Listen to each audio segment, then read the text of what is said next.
Today we're gonna go shopping for a brisket. We're gonna decide what's a good brisket, what's a bad brisket. We're gonna learn how to trim it, and we're gonna finally make a very secret rub. You're watching Barbecue with Franklin.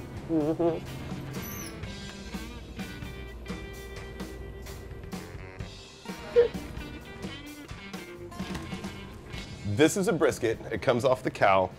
This is the point. This part's the flat right here. So this is going to be the leaner half. This is going to be the fattier half. The way it's situated on a cow is right through here. The lean part goes over the rib cage. The fattier part goes up towards the collarbone, and that's the fattier part.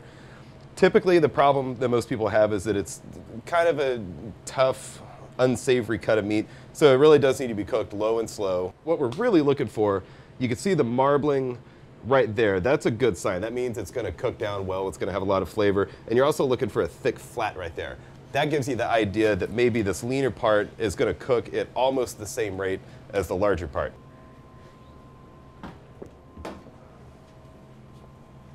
All right. So we're going to open up this here brisket. I'll put on a glove so I don't have any cross-contamination. Got my clean hand in my right hand so I can hold the knife and not get any blood anywhere that I don't want it to go. The knife that I'm using is a narrow curved boning knife, and this is just a real basic one. You can get it at any restaurant supply store. My dad bought me this one for Christmas years ago. I've been using it forever, and now we've got 40 of them. So anyway, kind of open this thing up. You always want to be a little careful not to splatter blood anywhere. I like to use the clean hand. Use the knife a lot, just to kind of pull stuff out of the way. Don't want any splatters. And then this is what they call a packer cut brisket. This is what you'll get at the grocery store. Still, this is the flat, this is the point, lean part, fatty part.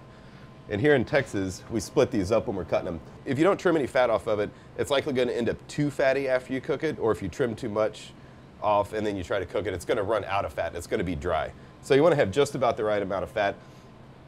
For me, it's about 1/4 inch. It could vary. It could be different for everybody. It just depends on your cooker, and it depends a lot on how hot you're cooking it. So I kind of start right here. Be very, very careful. So really looking to get about 1/4 inch. And then, so this is pretty good. And briskets are a lot easier to trim up if they're cold. If you let them warm up too much, if you let it sit out on the counter, then the fat will get real hard to cut through. And you'll increase your risk for injury. So again, dirty hand. So I've got that right there. I've got about 1/4 inch to 1/2 inch. I'm gonna turn it around. This part right here, this is the decal that goes underneath right in here. So I'm gonna kind of cut this down like that. And there's a wee bit of a membrane right there that's not necessarily gonna render out. And then this whole thing, this is the decal. I'm gonna cut that out a smidge.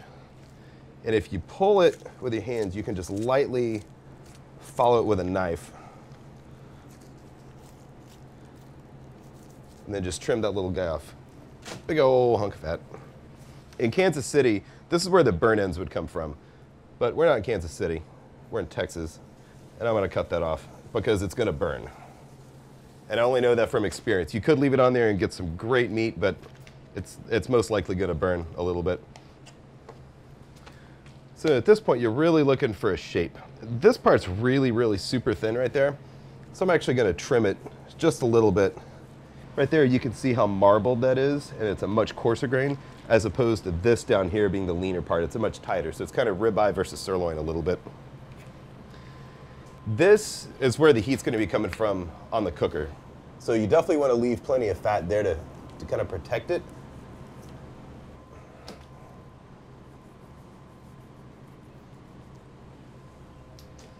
Looking pretty good. So between the two muscles right here, the flat and the point right there, there's a huge layer of fat that goes through there. And if you flip it over, it'll manifest itself right here. And we definitely don't want that, because there's no way that's going to turn out good.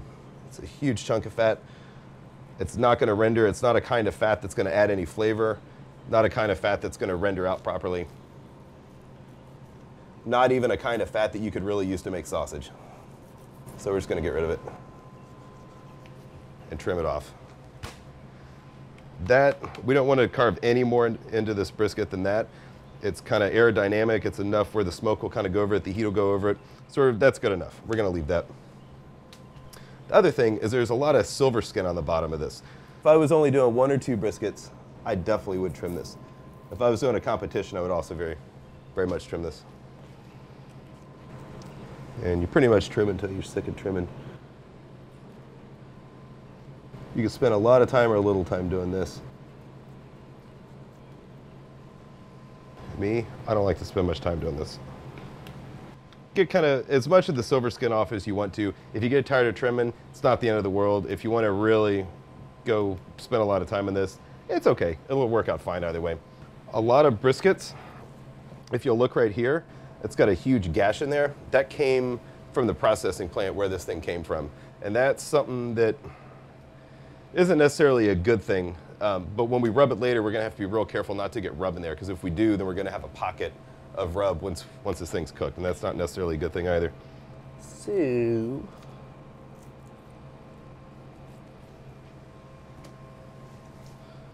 So this thing's trimmed up. We got about a 1/4 inch of fat all the way across. It's looking good. That's trimmed out. It's shaped real nicely. I think we're ready to put some rub on it. I'm about to share some secrets. It's pretty complicated stuff. A lot of people have really complex rubs. A lot of people put chili powder, cumin, paprika, all kinds of stuff. The way we roll here in Central Texas is half salt and half pepper.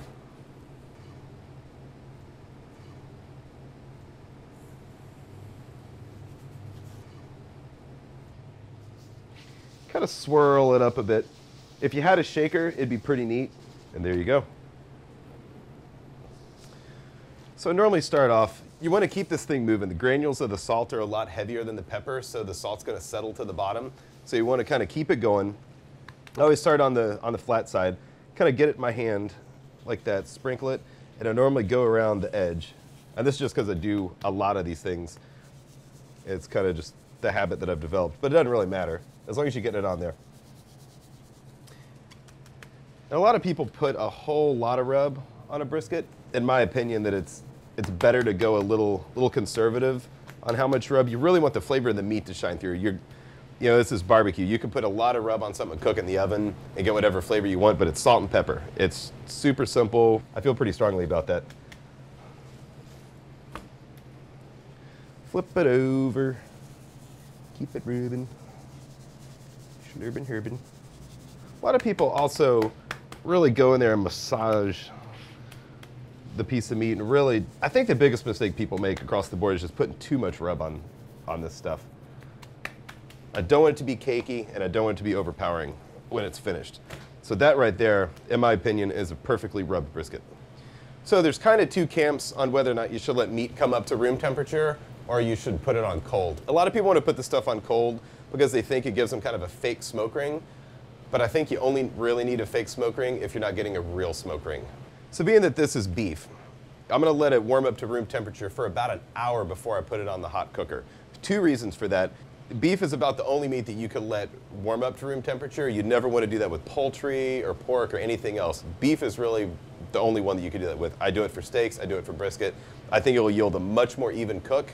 So we've got this thing rubbed down, we've got it warmed up to room temperature. Cooker's hot, I'm gonna put it on. Thanks for watching Barbecue with Franklin. If you want to watch more episodes, subscribe to our YouTube channel right here, right there. That's the one. Click it.